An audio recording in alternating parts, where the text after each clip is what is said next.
السلام عليكم ورحمة الله وبركاته. أتمنى من الله أن تكونوا بخير وصحة جيدة. احنا بنقدم لكم من خلال قناتنا آخر الأسعار والعروض، فيا ريت بعد إذن حضراتكم تدعمونا بلايك، تعملوا اشتراك في القناة وتفعلوا زر الجرس عشان توصل لكم آخر الأسعار والعروض. النهارده بإذن الله احنا هنقدم لكم أسعار الشاشات LCD في المملكة العربية السعودية لهذا العام.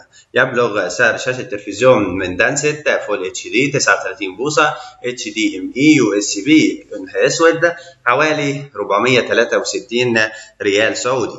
ويبلغ سعر شاشة التلفزيون من دانست 24 بوصة HD USB مالتي ميديا لونها أسود ب 279 ريال سعودي.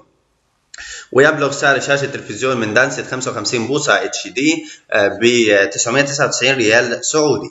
ويبلغ سعر شاشة التلفزيون ذكي من دانست 65 بوصة فول اتش دي اسود ب 1349 ريال سعودي. ويبلغ سعر الشارب 32 انش شاشة اتش دي لونها اسود ب 576 ريال سعودي.